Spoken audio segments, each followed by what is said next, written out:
I want you to picture a king sitting on a throne, just absolutely untouchable. Hello, everyone. And yeah, I'm trying to picture this king. Okay, so for years, this king has ruled without question. Everyone bows, everyone agrees, this is the peak, this is perfection.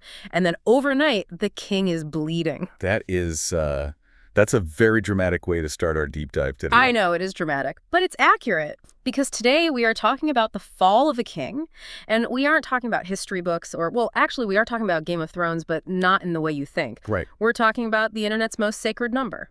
The perfect 10 out of 10. Ah, yes, the holy grail of IMDb. Exactly. So our mission today is to unpack this massive controversy that's shaken up the TV internet. We're going to look at the new show, A Night of the Seven Kingdoms, the whole mechanism of review bombing, and really dig into the psychology of toxic fandoms. Because what happened here is fascinating.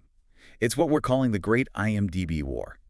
It sounds ridiculous, doesn't it? I mean, grown adults fighting over decimal points. Yeah, completely ridiculous. But when you peel back the layers, this is actually a really intense story about tribalism, about psychology, and how we weaponize data. For sure. So for the longest time, there was one episode of television that just stood alone at the top of the mountain, Breaking Bad. The episode Ozymandias. The absolute gold standard of television. It sat there on IMDb with a perfect 10 out of 10 rating. With over, 200,000 votes? Over 200,000 votes, which is honestly a statistical miracle. It really was. You have to understand how IMDb works to fully appreciate that. Right, because it's not just a simple average. Exactly. It's a weighted average. Yeah. So to maintain a perfect 10 with that massive volume of traffic, you essentially need universal consensus. Which never happens on the internet. Never. In a world full of trolls and contrarians, Ozymandias doing that was, it was impossible until it happened. Right. It was the unblemished record. But I have to be the bearer of bad news for the purists out there. The king has fallen. Yeah. Ozymandias has been knocked down. It is no longer a perfect 10. It is sitting at a 9.9. Which to a normal person sounds fine. A 9.9 is an incredible score. To a normal person, sure. To a valedictorian, that's a total tragedy. But the real story here isn't that people suddenly decided the episode wasn't good. No, not at all. It wasn't a reevaluation by critics. This was an assassination. It was a retaliation. But, to understand the strike, we really have to look at the spark. This didn't just happen in a vacuum. Right. It started because a new challenger entered the arena. And that challenger is the new spin-off, A Night of the Seven Kingdoms. Specifically, Episode 5. Okay, so set the scene for us. Episode 5 drops. Episode 5 drops, and it is a masterpiece. Right. By all accounts. The cinematography, the writing, the emotional payoff, it just all clicked. The internet was totally buzzing. It was. And crucially, the initial user ratings on IMDb actually reflected that enthusiasm. It skyrocketed. It hit that magic number. It achieved a perfect 10 out of 10. Which is huge. I mean, getting a 10 out of 10 on IMDb is like pitching a perfect game in baseball. You'd think people would just be happy, right? Like, hey, great, more good TV exists in the world. You would think that. If we were rational creatures, yes. We weren't. But fandom is not rational. This success, this perfect score, it didn't sit well with everyone. Specifically, it upset a very vocal, very militant segment of the Breaking Bad fan community. They got jealous. Jealous feels too small a word. There is a Hindi term that fits this situation perfectly. Mirchi. Mirchi. Yeah, it literally translates to chili pepper. Okay. But in conversation, it means you felt a sting. A burning sensation of envy and irritation. They saw a Knight of the Seven Kingdoms sitting on their throne, and they felt mirchi. That is fascinating. So it's not just, I want to be the best. It's, I am stung by your success. Precisely. Yeah. Because for this specific subgroup of fans, Breaking Bad isn't just a show they watched on Sunday nights. It's an identity. Right. This is where we get into the psychology of identity fusion. Identity fusion. Okay, what is that exactly? It's a psychological concept where the barrier between the self and the group dissolves. Wow. So the show basically becomes them. Exactly. If you insult the group, or in this case, if you threaten the status of the show, the fan feels it as a personal attack. They don't see another show getting a 10 out of 10 as a statistic. They take it personally. Neurologically, they process it as a threat to their own ego. So because Night of the Seven Kingdoms is perfect, Breaking Bad is somehow less. In their minds, yes. It's a zero-sum game. If you're winning, I must be losing. They believe Breaking Bad is the undisputed greatest of all time. Yeah. If another show, especially one from a rival franchise like the Game of Thrones universe, touches that 10 out of 10 ceiling, it challenges their entire worldview. That is fragile. I mean, Right. really fragile. It is deeply fragile. But fragility often leads to aggression. So instead of just ignoring it, they went on the attack. They engaged in review bombing. Okay, we hear this term a lot. Review bombing. Usually we hear it with movies like Captain Marvel or The Little Mermaid, where it's political, people are mad about casting or wokeness. Was this that? No, this was purely about status. Mhm. It was prestige bombing. Prestige bombing. But the mechanic is the same. Review bombing is when a large group of people coordinate to leave negative reviews, Yeah. usually 1 star, not because they've engaged with the content and found it lacking. Right, they just want to tank the score. Exactly, to artificially lower the aggregate score. So they didn't even watch episode 5. Most of them. Huh. Absolutely not. They just flocked to the page. Their goal wasn't to critique the lighting or the dialogue. Yeah. Their goal was to introduce enough 1-star data points to drag that weighted average down from a 10 to a 9. They were gatekeeping perfection, basically saying, you can't sit at our table. Exactly. And what makes this even more interesting is that when you look at the history of this specific fan group, this isn't their first offense. They actually have a rap sheet. Oh, really? Who else have they targeted? There was a show called Heated Rivalry. Heated Rivalry. I'm not sure I've seen that one. It's a bit more niche, but it was highly acclaimed. It's a show with strong gay themes, noted for being a major work in that genre, and it also managed to hit a 10 out of 10 rating previously. And let me guess, the Breaking Bad police showed up. Sirens blazing. They intervened specifically to knock it down. They flooded it with negative ratings. Wow. So there really is a pattern here. It sounds like they believe they are the top fandom, and quite literally no one else is allowed to exist at that altitude. It's almost authoritarian. We are the kings, and we will crush any rebellion. That is exactly the mindset. We own the penthouse. Everyone else lives on the lower floors. And this is but fandom doesn't exist in a vacuum. And unlike Heated Rivalry, which is a smaller target, picking a fight with the Game of Thrones universe, that is a massive strategic error. Yeah, that seems like poking a bear. Or a dragon, I guess. Exactly. Because the Game of Thrones fans, they didn't just take it. You know Newton's third law. Every action has an equal and opposite reaction. Well, welcome to Newton's third law fandom. I love that. The Game of Thrones fans saw what was happening to A Knight of the Seven Kingdoms. They saw the unfair downvoting, and they decided to strike back. But the fascinating thing is, they didn't do it alone. What do you mean? It became a coalition. We call it the Westeros Alliance. Now think about this for a second. Game of Thrones fans are famous for fighting each other. Oh, completely. Book readers hate the show watchers. Season 8 haters hate the showrunners. House of the Dragon fans fight with original series fans. It's usually a civil war. Right. But nothing unites a divided house like an external enemy. The Breaking Bad attack caused an absolute ceasefire in Westeros. You had the original Game of Thrones fans, the House of the Dragon loyalists, and the Knight of the Seven Kingdoms viewers all uniting under one banner.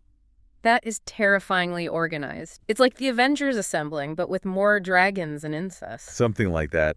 And they knew exactly where to hit. They didn't go for random episodes. They didn't go for season 1. They went for the crown jewel, They went to the IMDb page for Ozymandias. the sacred text.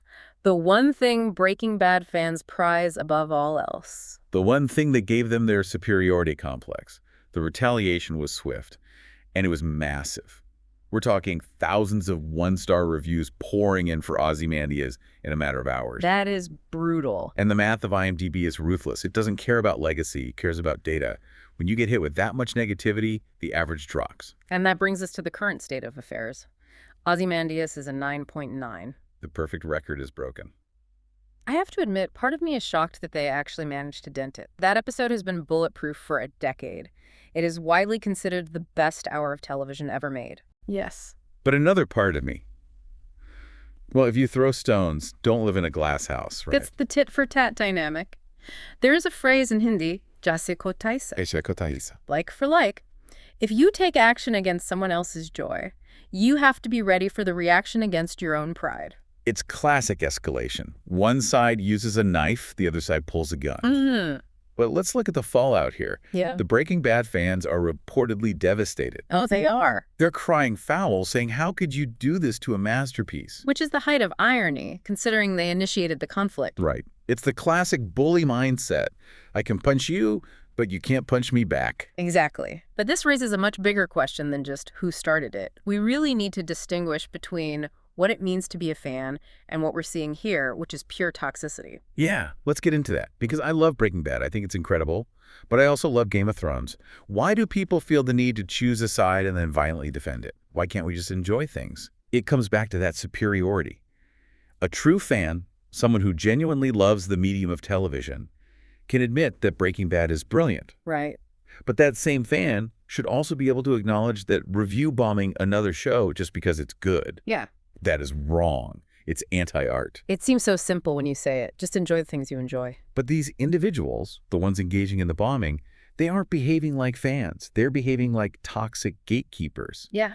They're using their media consumption to feel superior to others. Yeah. The mindset is, my taste is the best, therefore I am the best. If your show is as good as mine, then I am less special. That is deeply insecure. It's like they need the external validation of a website score to prove their own worth. It is. And it leads to this absurdity where we're trying to objectively rank art to the point of sabotage. There's a great analogy about this involving friendships. Okay, let's hear it. Think about a friend you have who hates a show you love. Let's say The Walking Dead. I have plenty of those friends. Right. So you love The Walking Dead, but your friend thinks it's boring. Does that mean you judge them? Do you force them to watch it? No. Do you scream at them? No. You respect that opinions differ. Exactly. We just argue about it over dinner and then move on. I don't go to their workplace and try to get them fired. Exactly. You don't tank their credit score because they don't like zombies. Respecting opinions is a core tenet of being a healthy human, let alone a fan. Yeah. But what we saw here was the complete opposite. It was an attempt to silence opinion through data manipulation. So where does this leave Ozymandias? The damage is done. The damage is done. Yeah. And frankly, while it is sad to see a legendary episode lose its status, there is an argument to be made that this was a necessary lesson.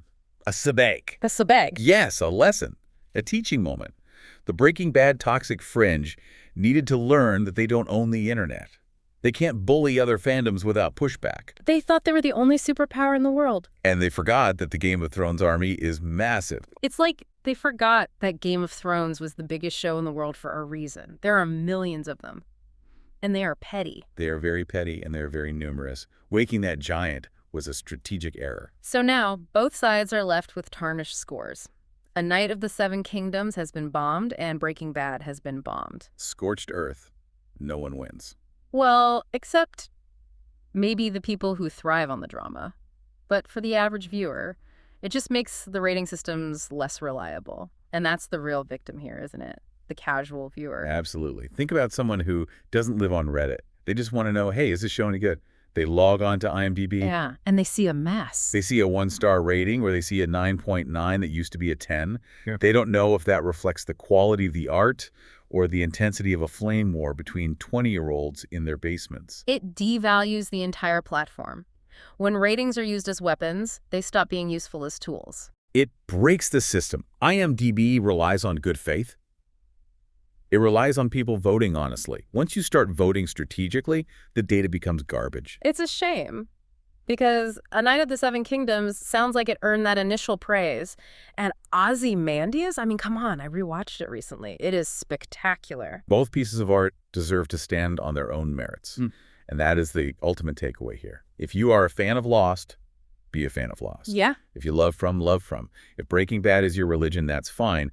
But you don't need to burn down the church down the street to prove your faith. I love that image. You don't need to burn down the church down the street. It's so true. There is enough room on the internet for multiple 10 out of 10 shows. There should be. Art isn't a competition. Yeah. It's not a horse race. You know, it reminds me of that feeling when you find a hidden gem and you just want to tell everyone about it. That's the joy of fandom, sharing the love. You have to see this. Exactly. This behavior. This is just hoarding the gold. It's hoarding the gold and guarding the pile with a dragon. Or a chemistry set, I suppose. Right. A chemistry set and a bag of blue crystal. So what happens next? Do you think they'll call a truce? Unlikely. These digital feuds tend to simmer.